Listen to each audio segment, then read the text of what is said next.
Olá, tudo bem? Bem-vindos a mais uma live da Igreja do Evangelho Quadrangular do bairro São Dimos. Meu nome é Renato Lisboa, sou membro desta igreja, cuja liderança é do pastor Jonas Nepomuceno, e nós estamos aqui representando o seu ministério. Irmãos, hoje nós vamos estar iniciando um estudo sobre 5 lições muito importantes que Jesus nos deixou. Mas antes da gente poder aprofundar nessas lições, eu peço para que nós nos conectemos agora em oração, para que nós possamos realmente nos alimentar com esses estudos, com esses ensinamentos, para que possamos assim transformarmos esses ensinamentos em comportamentos, em decisões diárias, realmente para que nós possamos perseguir o caminho que o Senhor Jesus quer que nós persigamos e que nós vamos nos conectar aos céus agora. Amém? Pai, colocamos-nos diante da Tua presença, primeiramente, Senhor, para que o Senhor venha perdoar os nossos pecados, perdoar os nossos erros, as nossas falhas, perdoar tudo aquilo que nós fazemos, consciente ou inconscientemente, que fere os propósitos do Senhor. E pedimos ao Senhor que o Senhor venha nos abençoar grandemente agora nesse momento, para que possamos nos conectar aos céus, possamos nos alimentar e através desse alimento nos fortalecer na nossa consciência, no nosso inconsciente, para que nós possamos diariamente atuar na vida da forma como o Senhor quer que nós atuemos. Que nas mais variadas decisões que nós tomamos todos os dias, que nós possamos tomá-las de acordo e com a orientação do Teu Espírito Santo, que nós possamos tomá-las através da ressignificação dos exemplos que Jesus nos deixou e que nós possamos cada dia mais decidir aproximarmos do Teu reino, caminharmos segundo os Teus propósitos e possamos nos fortalecer cada vez mais na fé, em nome de Jesus. Amém. Irmãos, abram o livro de Lucas, capítulo de número 6, verso de número 27. Nós vamos fazer a leitura agora para que nós possamos entender, compreender um pouco daquilo que Jesus quis que a gente fizesse aqui nessa vida. E lá no verso de número 27 diz o seguinte: amai os vossos inimigos. Vamos parar por aí. Amai os vossos inimigos. Quando a gente é levado ou alguém nos pede para que a gente faça algo de bom para aquele que é tratado como inimigo, geralmente a nossa primeira reação é de espanto, é de negação, é de não querer fazer o bem àquela pessoa. Vamos lembrar aqui a história de Jonas. Por que Jonas fugiu da ordem que ele tinha recebido de Deus? Porque o povo pelo qual Deus tinha mandado ele ir lá e pregar era inimigo de Israel, era inimigo dele. Jonas odiava aquele povo e ele preferiu trazer contra si a ira de Deus do que ir lá pregar para aquele povo pudesse ser liberto, para que aquele povo pudesse viver também a vida eterna. Jonas não queria isso. E aqui, mais uma vez, Jesus nos leva à reflexão do quanto que é importante o amor para com os nossos inimigos. E o quanto que ele preza por essa atitude, quanto que ele preza por esse comportamento. Só que muitas das vezes no nosso dia a dia nós temos até oportunidades de nos comportar, de fazer o bem para os nossos inimigos, mas muitas das vezes a gente não quer. Muitas das vezes a gente não faz, muitas das vezes a gente ignora. E nessa hora a gente esquece até que é cristão. A gente se justifica na nossa humanidade, porque afinal de contas nós somos humanos, nós somos pecadores, não é mesmo? E aí, como pecadores, não temos que fazer um bem ao inimigo. Só que na realidade Jesus ele nos leva a um exemplo contrário. Ele quer de nós a atitude contrária. Ele quer de nós que nós sejamos reflexo do comportamento dele. Afinal de contas, nós já somos a imagem e semelhança do Pai. Só parecer não serve. para entrar no reino de Deus? Tem que também se comportar. E quando a gente lê o versículo por completo, a gente vê que Jesus ainda exige mais, ainda dá um exemplo maior, dizendo que amai os vossos inimigos, fazei o bem aos que vos odeiam, abençoai o que vos amaldiçoam e orai por aqueles que vos difamam. Então veja bem, ele fala que a gente tem que amar, ele fala que a gente tem que fazer o bem, a gente tem que se comportar. Além disso, nós vamos abençoar e orar. Você já teve alguma dessas atitudes perante os seus inimigos? Se você está recebendo essa mensagem, essa é uma boa oportunidade. Quem sabe você não dá um pause aí agora nessa mensagem e você não ora pelos seus inimigos, você não os abençoa, ou você muitas das vezes tenha ali um comportamento através de uma oportunidade de fazer o bem para algum deles. Certamente, com essa atitude, os olhos de Deus, os olhos de Jesus, se olharão para você de uma maneira diferente. Certamente você chamará a atenção de Deus, chamará a atenção de Jesus por esse comportamento. Porque esse é um comportamento extremamente difícil, vai de encontro com o nosso orgulho.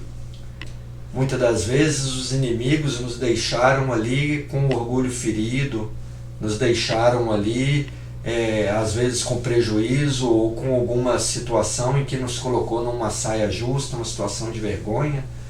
E dessa forma nós começamos a tratá-los como inimigos.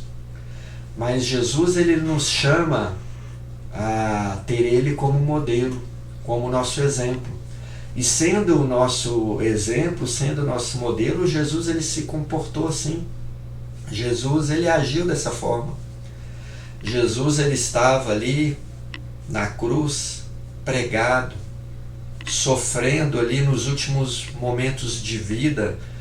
Talvez seja a morte de cruz a morte mais cruel já conhecida na humanidade. E ele estava passando por esse período, passando por esse episódio. Um inocente que foi julgado, culpado e que estava cumprindo uma pena que não era dele. E ainda assim, Jesus, ele pede ao Pai pelos seus inimigos. E ele justifica o comportamento deles. Não é verdade? Lembra-se dessa célebre fala de Jesus: Pai, perdoa-lhes, porque não sabem o que fazem. Jesus pede para que o Pai tenha misericórdia deles, daqueles que estavam ali lhe ferindo, daqueles que estavam ali enfiando a lança no seu corpo, daqueles que haviam pedindo ali pelo seu julgamento, para que ele realmente fosse culpado e condenado e estivesse ali cumprido uma pena. E Jesus clama o perdão do Pai para aquelas pessoas, e ele vai mais além. Pai, não lhes leve em conta esse pecado. Ele ora ao Pai, pedindo para que o Pai, na hora do julgamento final daquelas pessoas, não levasse em conta o pecado daquelas pessoas que estavam ali participando daquele processo em que foi a morte de Jesus. Muitas das vezes, quando se trata dos nossos inimigos, ao invés de ajudar, muitas das vezes o nosso comportamento é de querer piorar a situação. Muitas das vezes o nosso pensamento é de torcer contra a situação, é de querer sempre o pior, de desejar o pior para aquelas pessoas. Só que Jesus nos ensina ao contrário, e essa é a primeira lição que nós temos que tirar na nossa vida para que a gente possa mudar o nosso comportamento.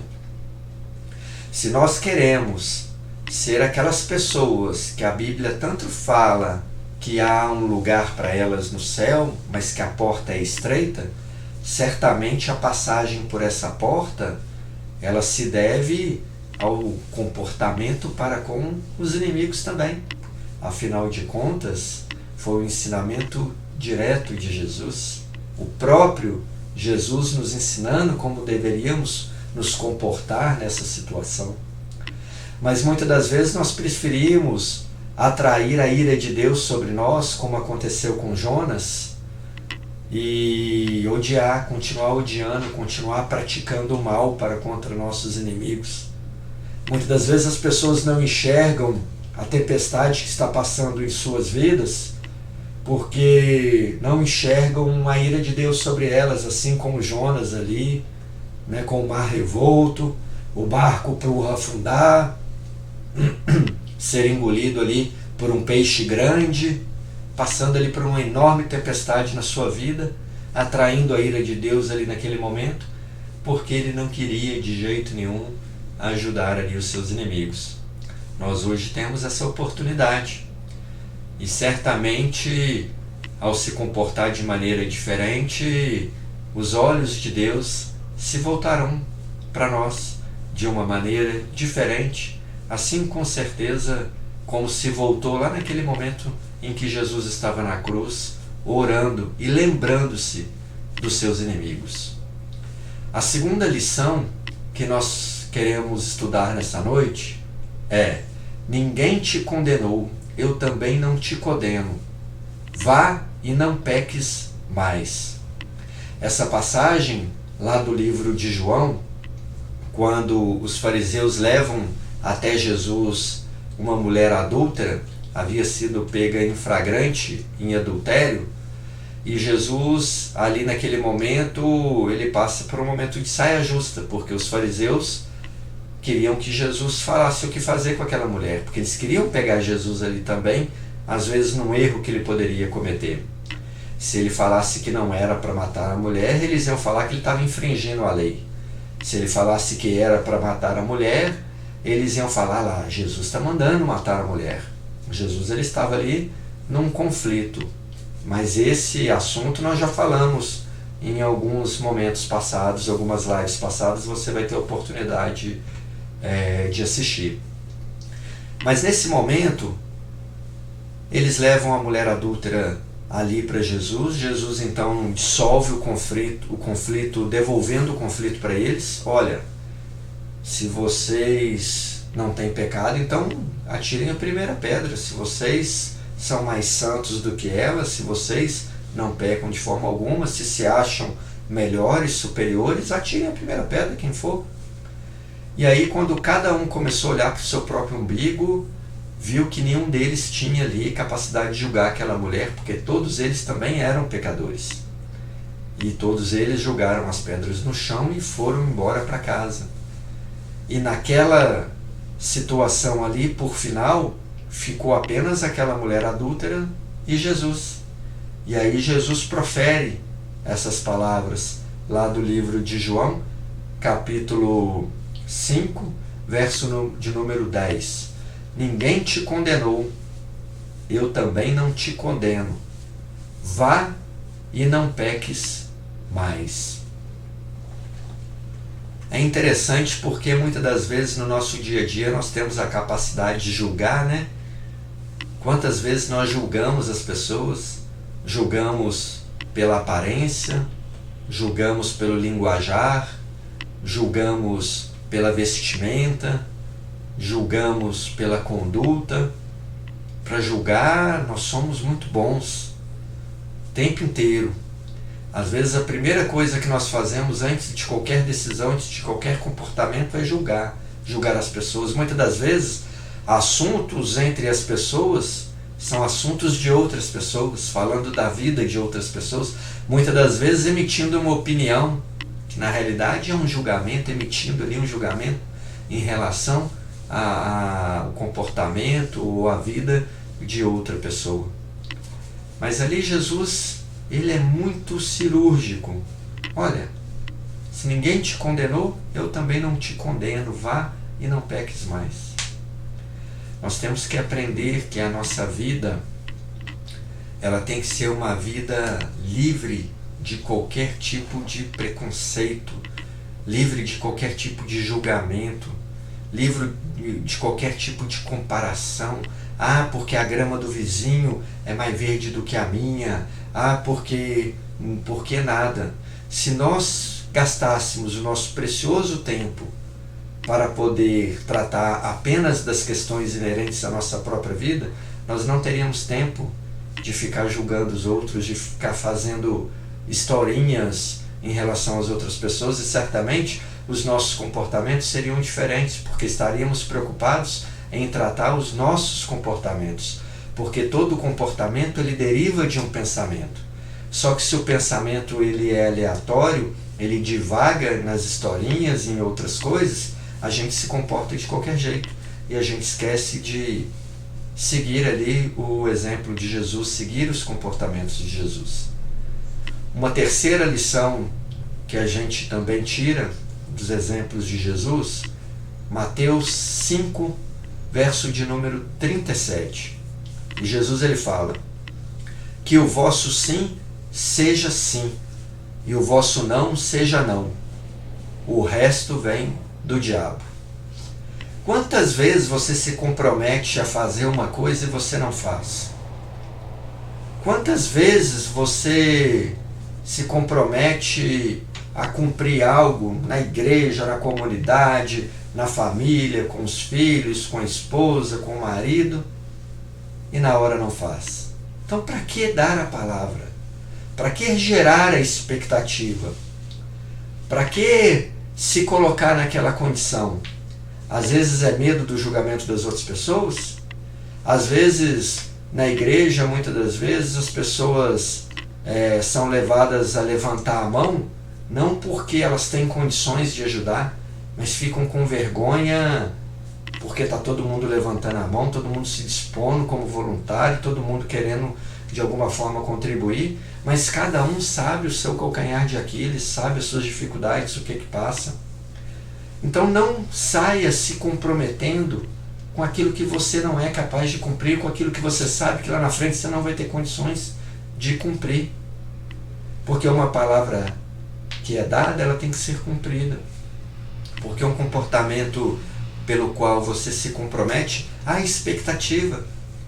Às vezes a liderança convoca para a reunião e as pessoas falam que vão comparecer, mas chega no dia e não comparece. Às vezes vai se fazer um evento, no dia ali do evento todo mundo está empolgado, né? Eu vou fazer isso, vou fazer aquilo, mas chega o dia do evento, poucas pessoas pegam para poder fazer o evento e muitas das vezes se redobram ali porque outras pessoas que se colocaram à disposição não conseguiram cumprir com a palavra.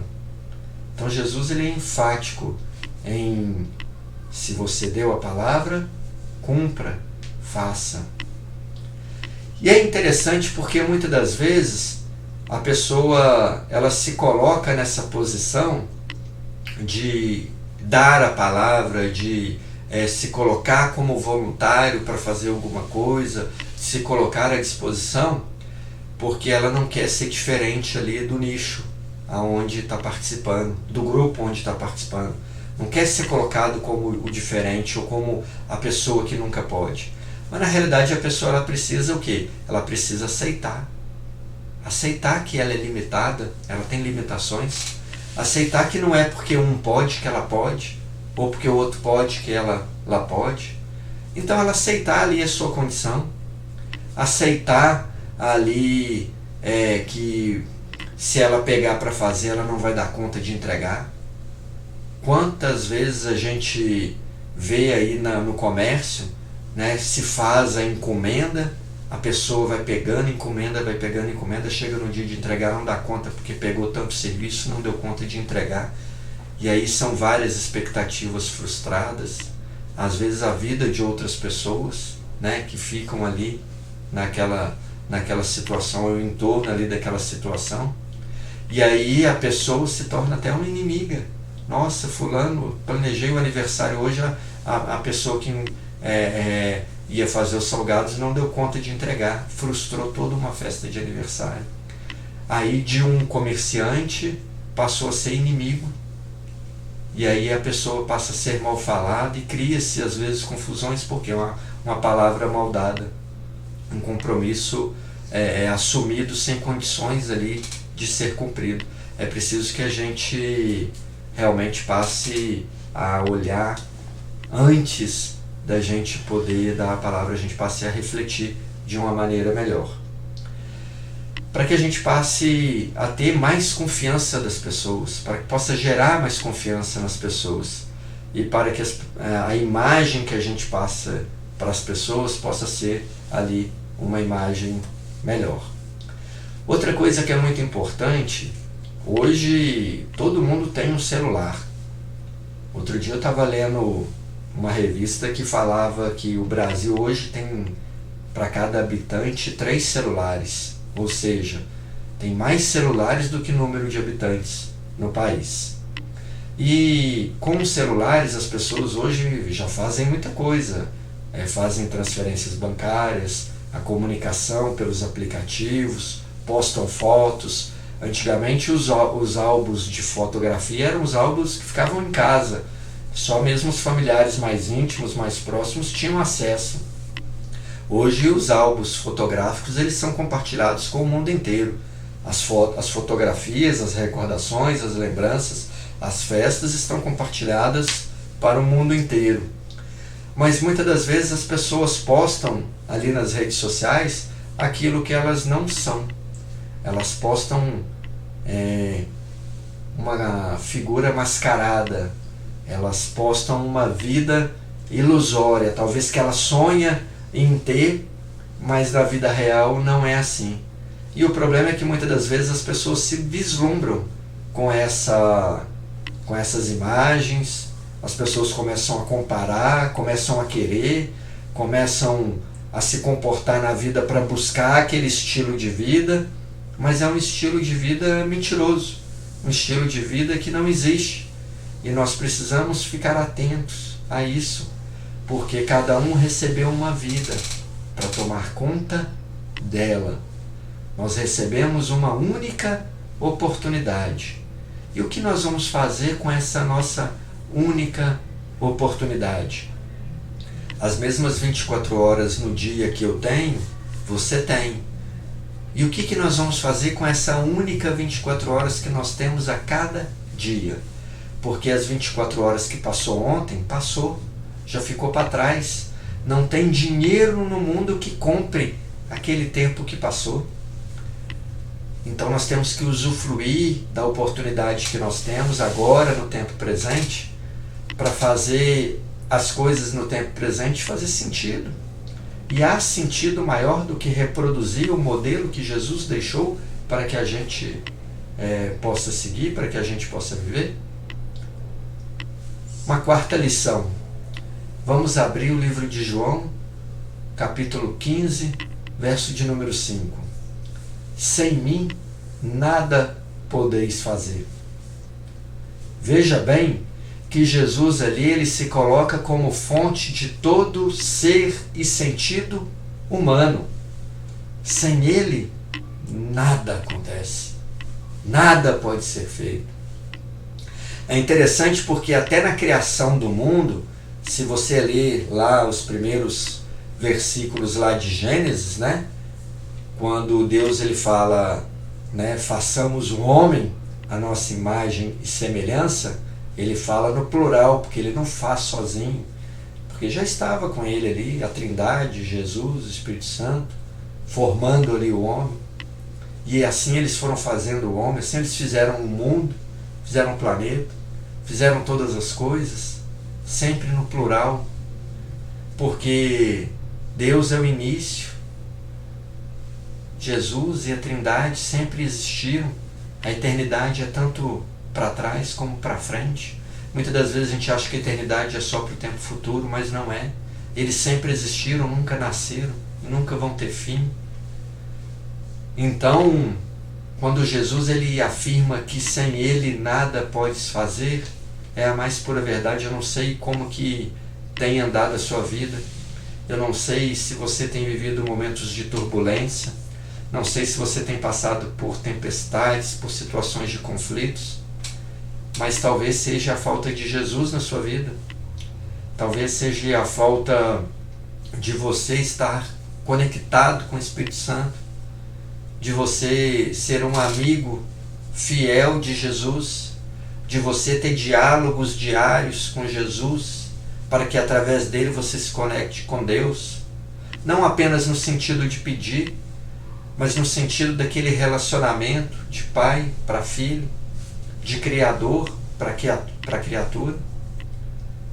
Então nós não podemos simplesmente viver a nossa vida a Deus dará, porque esse tipo de vida é sem sentido, é um vazio. Esse tipo de vida não atrai nada de bom. Muitas pessoas renomadas, famosas, de sucesso, que têm tudo que o capitalismo pode proporcionar, tem dinheiro, tem fama, tem sucesso, né? Fazem tudo o que querem, que o dinheiro pode comprar, mas reclamam que não são felizes, reclamam que não têm felicidade, porque lhes falta algo. Mas Jesus, ele é claro, sem ele nada pode se fazer. Então muitas das vezes o capitalismo faz com que a gente busque o dia a dia patrimônio, o dinheiro e tantas outras coisas, desvirtuando do caminho que Jesus nos colocou para caminhar, desvirtuando do caminho que Deus quer que nós sigamos, e ali aquela busca desenfreada por dinheiro, por recursos, por status, por fama. Mas não, meus amigos, nós precisamos nos centrar para que a nossa tomada de decisão possa ser certeira. Precisamos das outras coisas? Precisamos. Mas através do dar de Deus, através de Deus nos entregar. Não vou abrir agora, mas tem um versículo na Bíblia que fala, né, que se a gente olhar todas as coisas do reino de Deus, ele vai cuidar, né, de tudo que a gente precisa para viver. Foi assim com os discípulos que caminharam por todo o mundo conhecido, propagando ali o Evangelho, e nada lhes faltou.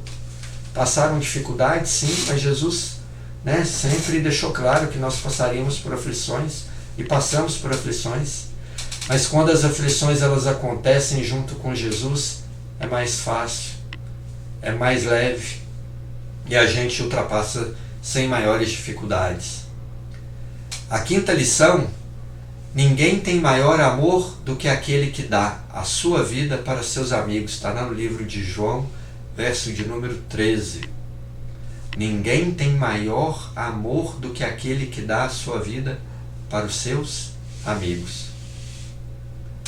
É interessante porque lá no livro de Jó, ele passou por diversas dificuldades. Perdeu a família, perdeu os filhos, perdeu propriedades, perdeu funcionários. Ele foi incutido ali com uma doença terrível, ele cheirava mal. Mas ele não se rendeu a essas dificuldades. Ele não se rendeu aos obstáculos que aconteceram com ele ali naquele momento. Ele chegou a ser confrontado pela sua esposa para que ele pudesse blasfemar contra Deus, e ele se negou, manteve-se fiel, firme. E quando ele orou pelos amigos, mesmo na situação que ele estava, no fundo do poço que ele estava, a partir daquele amor, Deus restaurou tudo o que ele havia perdido. Deus fez tudo novo. Porque o poder de Deus é esse, é inigualável. Se algo lhe foi tirado, Deus pode te restaurar. Se você perdeu algo, Deus pode fazer com que você encontre. Se você se ressente de algo, Deus pode lhe curar. Se você está passando por uma tempestade, ore pelos seus amigos. Mas tenha um tempo de dedicação também para os seus inimigos. E enseje amor para as pessoas. Jesus, ele foi um amor sobrenatural, sem medidas, em todos os momentos. Até mesmo no momento da crucificação, o momento mais cruel, o momento mais difícil, o momento que fez com que ele, no dia anterior, suasse sangue de medo, de pavor, porque ele já sabia o que o esperava. E ele estava ali, perdoando um ladrão que estava crucificado ao lado dele. Estava ali restaurando vida, estava ali mantendo o mesmo comportamento, cujo comportamento lhe foi inerente durante toda a sua vida aqui nessa terra.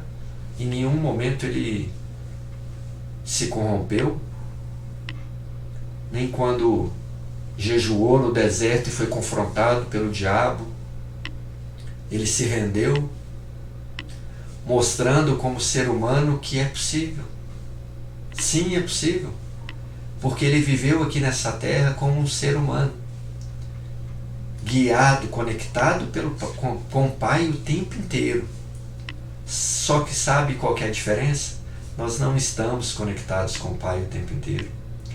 Cada tomada de decisão que Jesus tomava era através da direção do Pai. Nós não tomamos. A neurociências hoje, ela fala que nós tomamos 35 mil decisões por dia. Conscientes e inconscientes, a maioria inconscientes.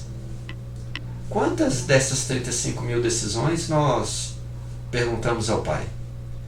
Quantas dessas 35 mil decisões nós oramos ao Pai para que Ele possa nos ajudar a tomar essas decisões?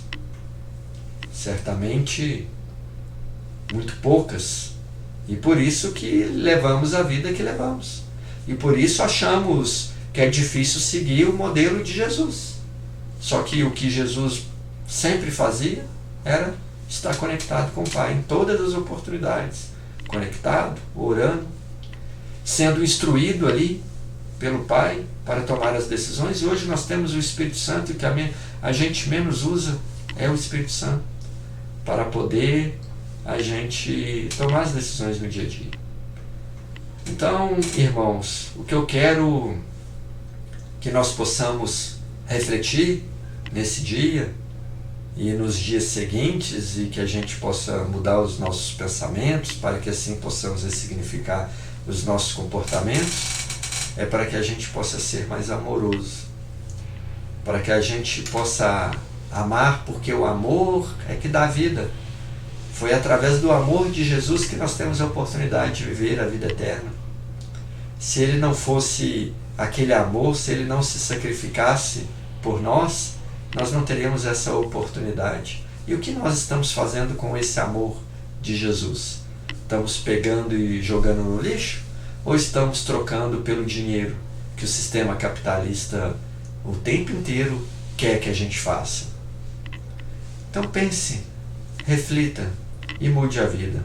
Essa é a mensagem que eu queria passar para você hoje, e espero que, assim como para mim ela fez muita diferença, me fortaleceu bastante na fé, eu espero que ela tenha fortalecido você também.